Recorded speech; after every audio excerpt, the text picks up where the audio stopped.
Hi everyone. Hope you had a great day at school. And it's time for snack and our devotional. And we're going to pick up where we left off yesterday on our story about Esther. And we're going to talk about the way that she speaks out for justice for her people. Now remember, the last time that we stopped off yesterday, the king wanted to honor Mordecai, her cousin, because Mordecai had saved his life a long time ago. And he was asking Haman, the mean man, if I was to honor somebody, how would I do it? Well, Haman thought he meant he was going to honor him. So remember, he said to get a robe and put a crown on the person and put him on a horse and let him parade through the city. So let's see what the king says. Then go, said the king. Get the robe, the crown, and the horse as you have suggested to Mordecai the Jew.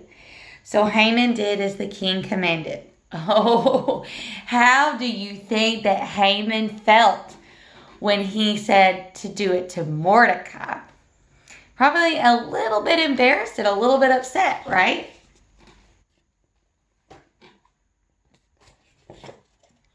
Haman was humiliated. Oh, there it is. He wanted to go home and hide. But instead, he had to go to the banquet prepared by Esther for the king. All right, now remember, Esther is trying to save the people that believe in God. So she's asked for a banquet.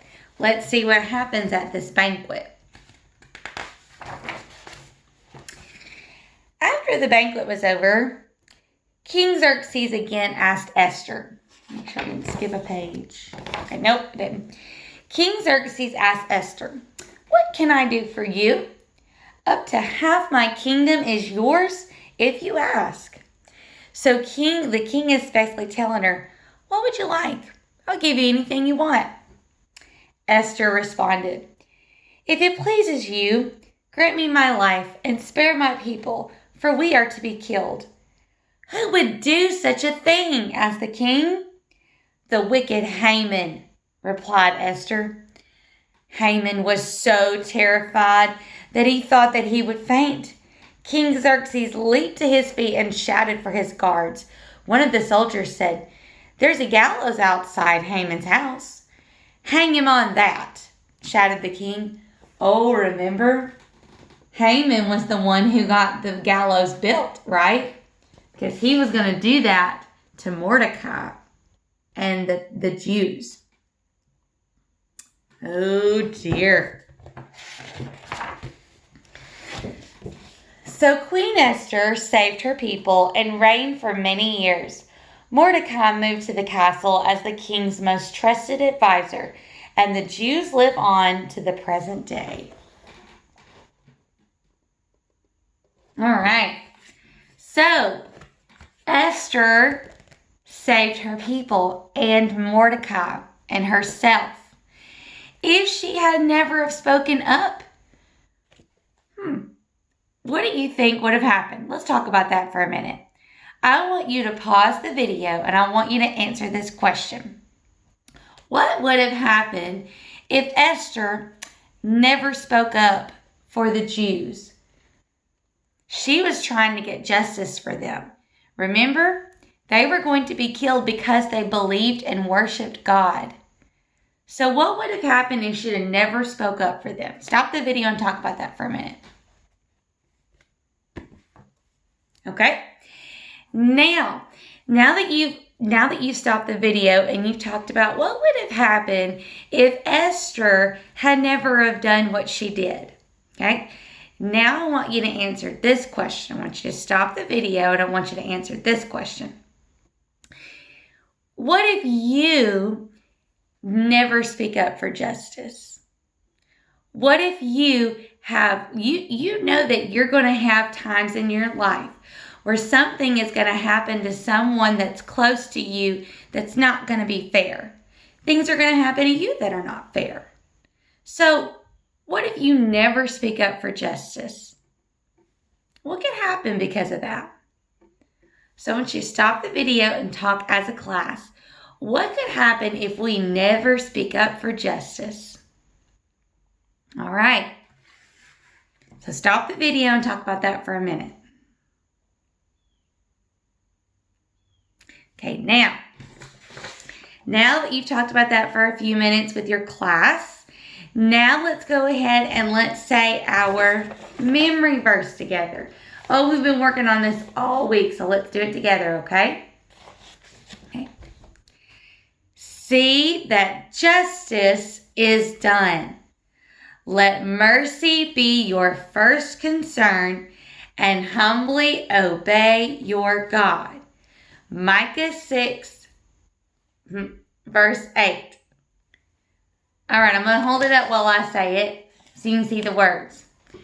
See that justice is done. Let mercy be your first concern and humbly obey your God. Micah 6, verse 8. All right, great job.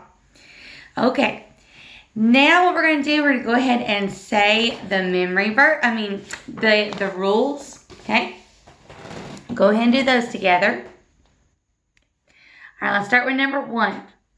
Number 1, listen and follow directions the first time. Number 2, raise your hand and don't blurt out. 3, respect others with your words and don't use foul language. Number 4, go a little closer. Keep your hands and feet to yourself.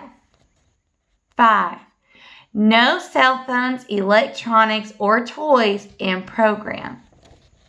Number 6, respect the property. Number 7, no illegal drugs and no weapons. Number 8, remain seated facing the front and quiet on all buses and vans. And number 9, no kicking balls in the gym unless it's a dodgeball. Number 10, stay out of the ice machine. 11, hang up all backpacks and coats. 12, remain seated while eating snack. Number 13, delayed obedience is disobedience. And remember our new one, keep your shoes on your feet at all times. Good job. All right, now guys, what we've been doing, we've been talking about each of the rules each day to help you understand what they mean.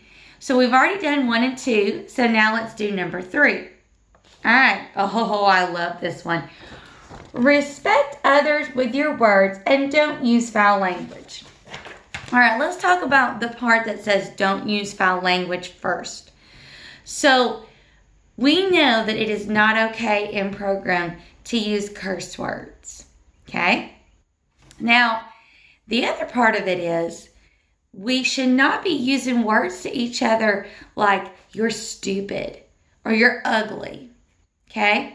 Those are words that are very hurtful, and that is not okay language. And then it says, respect others with your words. Okay, so guys, when we respect each other with our words, what does it sound like? I want you to stop the video and I want you to take a few minutes as a class and I want you to give some examples of respecting others with your words. Here are my examples. I love you. Your shirt is so pretty. Your mama is so nice. I love your mama. Those are examples of respecting people with my words. I want you to stop the video and come up with some examples because it seems like last few days we really need to be thinking about that. And as we go, I really want us to focus on that this year. Respecting others with our words and not using foul language. So stop the video and I want you to come up with examples of respecting others with your words. All right, so go ahead and do that. All right, guys. I hope that you have a great day at Just Lead. I love you. We love you, and God loves you. All right. See you soon.